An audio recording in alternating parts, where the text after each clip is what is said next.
So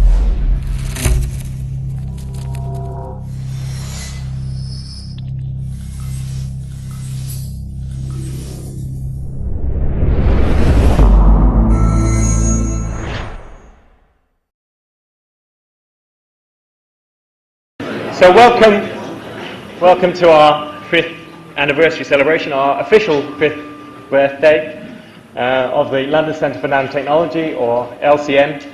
I'm Milo Shaffer. I'm the co-director of the LCN, along with Gabriel Appley here in the front row, from whom you'll hear in just a moment.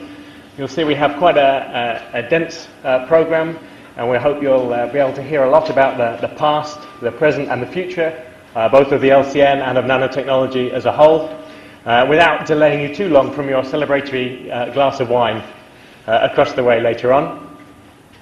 Because it's quite compact, we probably won't take any questions here, but you will have a chance to quiz people and see more details of posters, of technical questions on the posters over the wine session. For me, this is something like a double anniversary. It's almost 10 years since I came to Imperial, and that was about the time that the LCN was just a twinkle in somebody's eye, and there was some thoughts and fundraising and the appointment of Gabriel, the design of a new building, the building of a new building, which finally opened in 2006, and that is the official date from which this is the 5 years. And at that time, Gabriel and then Tim Jones, who was my boss at that time, were the directors, and somehow Tim moved on to higher things in Warwick, and in the last year somehow I became the co-director of the LCN. So I can't personally take any credit for the successes of the LCN, but I have been delighted to be involved and been a member since the beginning, and I've enjoyed all the interdisciplinary interactions and collaborations that are the heart of the LCN.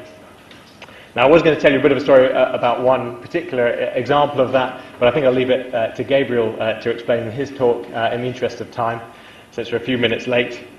But we can think of nanotechnology as really being we often think of nanotechnology as being a combination of top-down processing of materials of ever finer structures, and on the other hand we also think of it as being a bottom-up assembly of ever-increasing structures from molecular or atomistic components.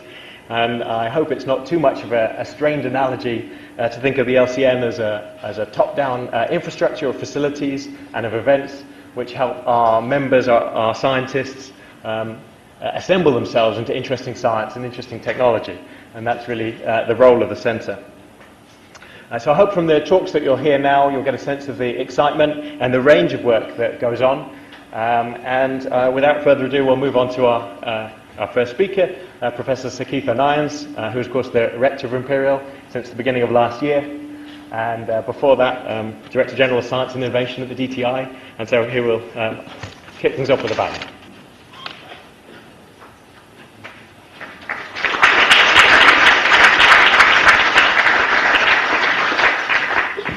Well, it's good to see so many people here, and it's a delight to have the opportunity to welcome you all to what is the 5th anniversary celebrations of the London Centre for Nanotechnology. A particularly warm welcome to those from outside London, an even warmer welcome to those from UCL. Don't misplace sincerity when it's real. No.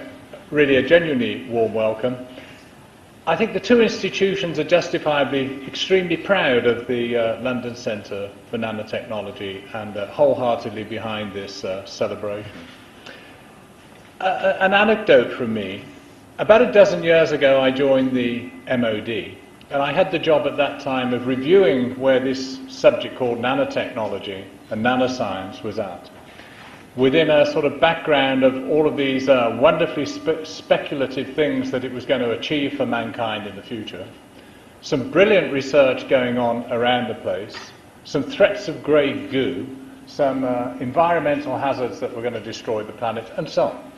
And when I looked at the UK a dozen years ago, there were some excellent things going on, but it seemed to me they were mostly funded by the United States and mostly by DARPA, and British funding agencies really weren't in there.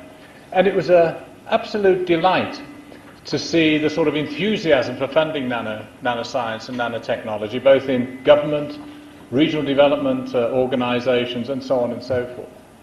But I think as it transpired, and you will only be too aware on the timescale that the LCN, or those of you in the LCN are aware, a lot of that investment went into things that were too small scale and perhaps lacked the critical mass ultimately to really be competitive on the world stage. The brilliant thing about the LCN is I think you got it just about right. Bringing two institutions together, you haven't created, or we haven't created, something that's so large to be an embarrassment. How on earth do we fund it? But it's big enough to have critical mass, with a dedicated building at UCL, with some great instrument infrastructure here. It really has started to push and has pushed the boundaries back. And you'd have to do nothing more than just glimpse through here to see the fascinating areas and importance of what's being done. Enough from me, other than to say welcome again. I think this is something we are enormously proud of. It will go from strength to strength. Enjoy at least one glass of wine, and hopefully, two or three. And I think we are in for some extremely interesting talks this afternoon. So thank you very much.